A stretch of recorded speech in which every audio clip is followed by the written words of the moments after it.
In today's Farm Report, recent rains make it difficult for producers to get on pre-emergence herbicides.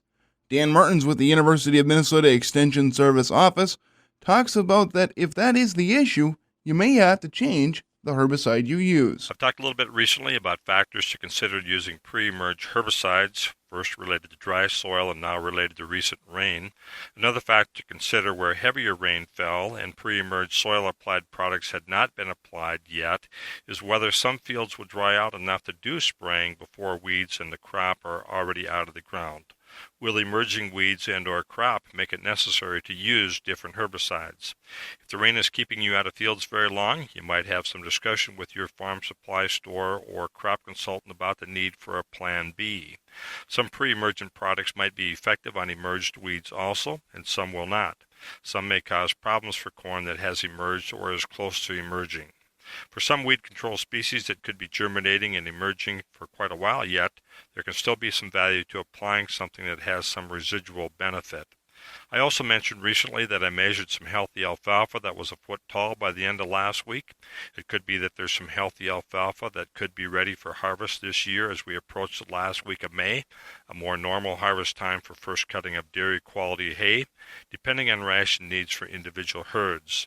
As I think about the hay harvest, I think about a few winter injury situations where people seeded Italian ryegrass and other grasses into thin alfalfa stands to fill the space to create less opportunity for weeds and to add yield. In a conversation with Byron Seeds rep Rick Tam to compare notes about some of these options, Rick shared a couple of observations that seemed good to pass on. First is that we have learned from previous experience that Italian ryegrass produces a lush, waxy leaf that does not dry very well, so unless the soil is dry and relative humidity is very low, you can't bet on making dry hay. If it is a smaller percent with more alfalfa, that might help a little. But with Italian ryegrass, chopping or baleage need to be options that you can readily use. In terms of chopping, Rick cautions that Italian ryegrass can also be difficult to blow into an upright silo. This ryegrass is also quite high in sugar, so it is sticky. You might even notice some resistance in blowing it to the back of a silage box. So Rick says for chopping, a bag, pile, or bunker should be considered.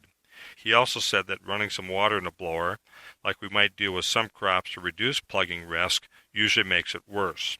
Also remember that we don't expect to see much yield from Italian or most other interseeded grasses in the first cutting. It usually takes 50 to 60 days for most of these grasses to amount to much.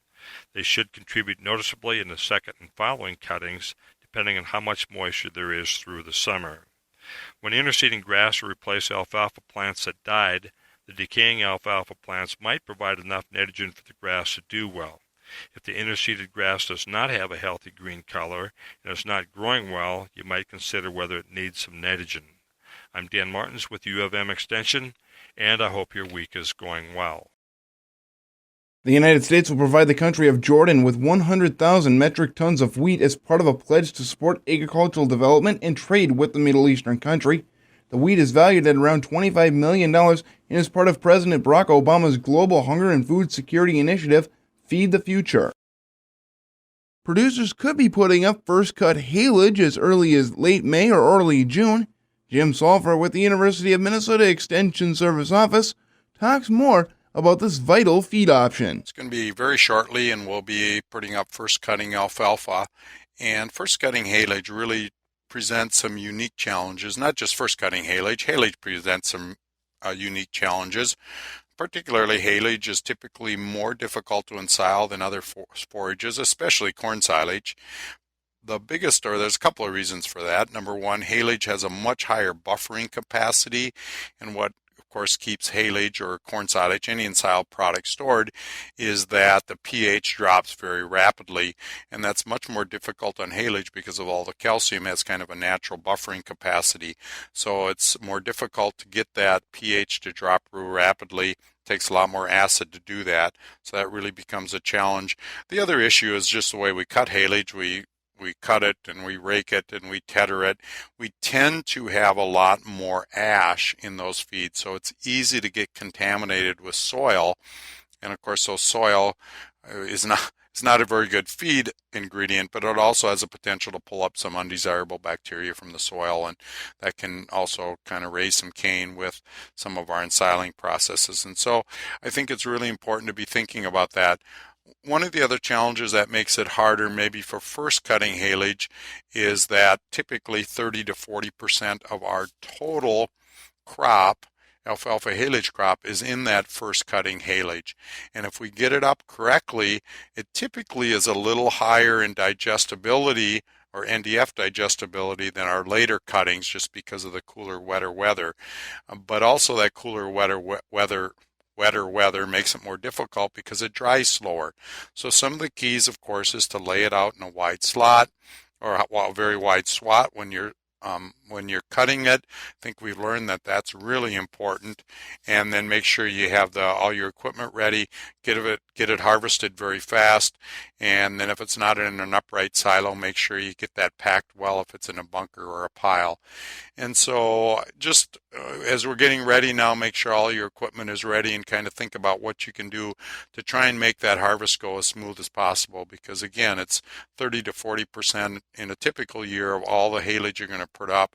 And if we really get up really good quality haylage at first cutting, it really goes a long ways, and it's going to be pretty valuable in this part of the world because of the amount of freeze out that we've had. And so the first cutting that we do have, it's important to get it up and get it up in pretty good condition.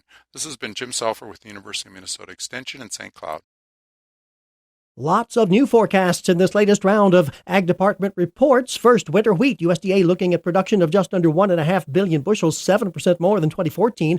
All wheat output could be just a bit over 2 billion bushels, up 3% from a year ago. Ending wheat stocks by next May could be the highest in about 5 years. The all wheat price this coming marketing year pegged at $5 a bushel, more than $1 down from this season. For corn, USDA analysts think this year's output will fall below last season's record at 13.6 billion bushels. Corn supplies, though, still be a record. The average price expected only $3.50 a bushel, down 15 cents from this season's average. Analysts base that on forward pricing so far for the 2015 crop. Soybeans, analysts now expect a 3.8 billion bushel crop, down 119 million from last season's record. Yes, we do have record acres, but analysts expect less perfect weather and lower yields. Also look for lower prices for the new crop, averaging $9 a bushel instead of $10.05 for the 2014 crop. Gary Crawford for the U.S. Department of Agriculture, Washington.